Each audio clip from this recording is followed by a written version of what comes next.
on veut factoriser une expression littérale avec les identités remarquables. Donc factoriser, déjà on rappelle, c'est transformer en un produit de facteurs. Donc c'est transformer une somme en un produit. Alors, je travaille ici avec deux identités remarquables, a plus b au carré. Je rappelle a au carré plus 2ab plus b au carré. Et une deuxième identité remarquable qui est a moins b au carré moins 2ab plus b au carré. On voit bien que ce sont deux identités remarquables un petit peu similaires dans leur fonctionnement. On a à peu près la même écriture, à part une modification au niveau du signe devant le double produit. Et du coup, ici, notre démarche, c'est de partir d'un résultat de ce type-là pour essayer de revenir à celui-là. Ou inversement, enfin pas inversement, mais en tout cas avec l'autre formule, faire ça. Alors, trois exemples. Premier exemple, on veut factoriser x au carré plus 18x plus 81. Déjà, dans la forme, je rejoins la première identité remarquable écrite. Que des signes positifs, première identité remarquable.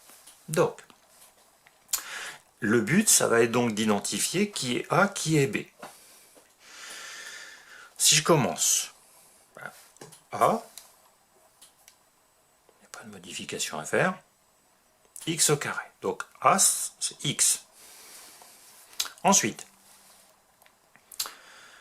je vais aller voir qui pourrait être B, puisque si j'ai 81, B au carré doit faire 81, et j'obtiens donc 9 au carré, puisque 9 fois 9, 81. Ou racine de 81, ça fait 9. Et donc, normalement, au milieu, j'ai 2 fois le A x fois 9. Alors, malgré tout, je fais attention à bien vérifier que ce que j'ai écrit ici pour ressembler à l'identité remarquable me donne bien le résultat que j'avais dans l'énoncé. Ça va conforter le fait que je peux factoriser avec une identité remarquable. Donc du coup, le A, c'est x, et le B, c'est 9. Du coup, je vais reprendre l'écriture du début. A plus B au carré, AX plus 9 au carré. Je disais tout à l'heure, on veut transformer une somme en un produit de facteurs, et on rappelle, x plus 9 au carré, c'est x plus 9 fois x plus 9. Donc j'ai bien un produit.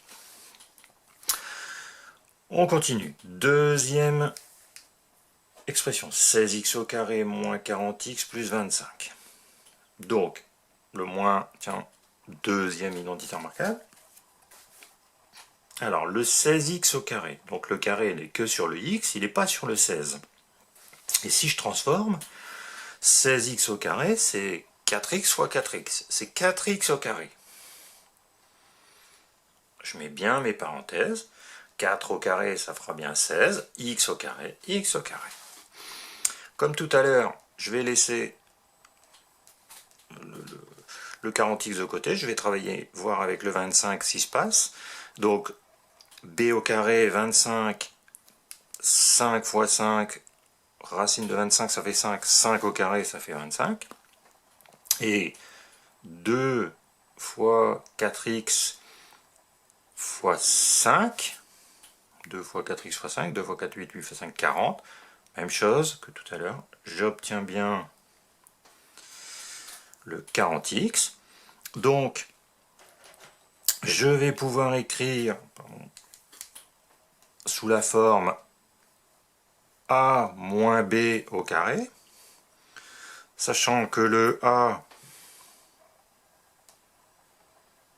c'est le 4x, et le b, c'est le 5. Donc j'ai 4x moins 5 au carré. C'est-à-dire 4x moins 5 fois 4x moins 5.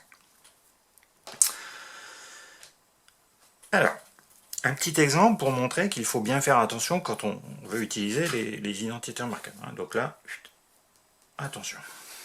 Je refais la même méthode. Donc, modèle, première identité remarquable. 49x au carré, 49, la racine de 49 c'est 7, donc ça va être 7x au carré. Plus, je vais aller m'occuper du 4, racine de 4, 2, 2 au carré. Et si je veux utiliser le modèle d'une identité remarquable, je vais avoir 2 fois 7x fois 2. Or, 2 fois 7x fois 2, 2 fois 7, 14, 14 fois 2, ça fait 28x. Et je vois donc, tiens, une différence avec le 30x que j'avais dans l'énoncé. Donc ici, je suis dans un cas où j'ai le sentiment que j'ai une expression qui peut se factoriser avec une des deux identités remarquables que j'ai mis là-haut. Or, c'est pas le cas. Donc là, je ne peux pas factoriser avec l'une des deux identités remarquables, a plus b au carré ou a moins b au carré. Donc, on fonctionne particulièrement sur le a au carré et le b au carré, mais il faut toujours bien faire attention pour ces deux-là que le double produit correspond bien à l'énoncé.